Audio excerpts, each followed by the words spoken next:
Could my portrait of you be a self-portrait? Amedeo Modigliani, 1884 to 1920, and Jean Hébuterne, 1898 to 1920. Amedeo Modigliani, 1884 to 1920, the artist known for his melancholic, long-necked portraits, and Jean Hébuterne, 1898 to 1920, the muse who became his eternal love and artistic inspiration. A handsome, alcoholic, drug-addicted playboy from Montmartre, Paris, Modigliani was, despite his posthumous fame, a tragic artist who died at 35 after his first private show that lasted only one day. It's a strange parallel to the lives of late rock stars like Kurt Cobain and Jim Morrison. Before becoming Modigliani's inspirational model, artistic muse and wife, Jean was his soulmate. She was a woman whose love supported him through his harsh reality and emotional scars, a painter who worked with him and expressed her passion for art, even though she was not recognized by art history. Born to a Jewish family in the Italian province of Liguria, Modigliani showed a remarkable talent for painting from an early age, though he was frail, suffering from congenital pleurisy, typhoid fever, and pneumonia, which kept him in constant fear of death.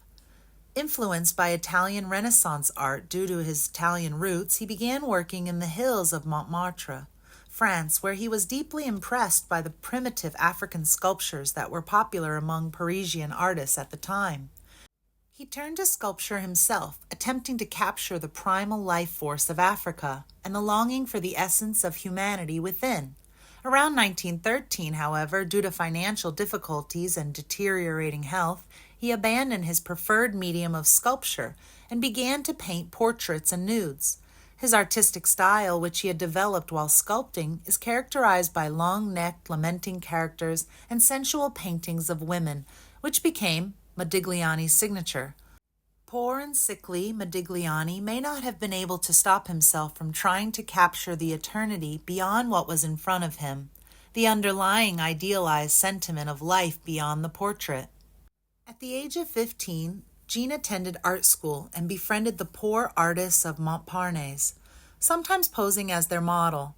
Jean often stopped by the Café Rotonde after school, and one day she spotted Modigliani in his immaculate corduroys and red scarf and fell in love. Modigliani's handsome appearance and cultivated manners made him popular among Parisian artists at the time. In the spring of 1917, the sculptor Chana Orloff formally introduced Jean to Modigliani at a meeting of painters. In 1916, Modigliani and Jean furthered their relationship in the attic of a building in Montparnasse. For 2 years, beginning in 1917, they lived happily together, but Modigliani's pulmonary tuberculosis became so severe that at the urging of their colleague and patron, Zaborowski, they went to the seaside in Nice to recuperate, and Modigliani painted with more enthusiasm than ever before. It was during this period that many of Modigliani's most iconic portraits were created, and when Amedeo and Jean's daughter, Jean Modigliani, was born. Many of the portraits of Jean, known for her long neck, were also completed in Nice. The couple became husband and wife, but the ceremony was never legally recognized by Jean's family, who were vehemently opposed to the idea of the impoverished Modigliani, who was 14 years her senior, an alcoholic and a drug addict, as a son-in-law. Their happiness was short-lived, and less than 2 years later they were forced to return to Paris, where the ailing Modigliani died of tuberculosis meningitis after 3 days in hospital.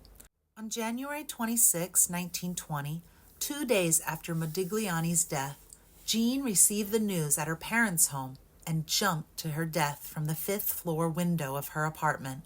She was 21 years old and 8 months pregnant with her second child. "Jean, do me a favor. Will you be my model in heaven?" "Yes, I will be your model in heaven." Perhaps Jean's decision was to fulfill her promise to be his model in heaven. Unable to forgive Modigliani, Jean's family buried their daughter far from his grave, and it was only a decade later that Modigliani's family was perused to allow Jean to be buried next to Modigliani in the Père Lachaise Cemetery.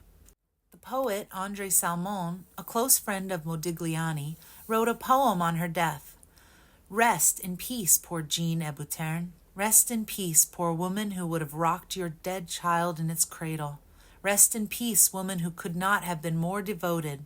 Rest in peace, dead wife of Amedeo Modigliani, who resembled the statue of Mary in the parish of Saint Médard, in that pure white hermitage covered by the earth.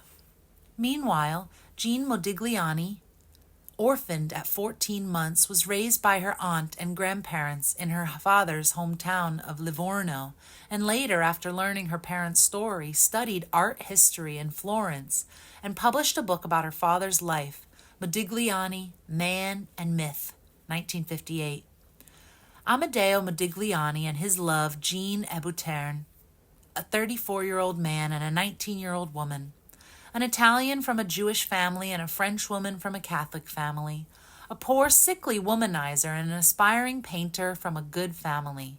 Perhaps the miracle that could bring two people so different together was Montmartre. Modigliani and Jean's space was modeled after the street easels common on the hills of Montmartre.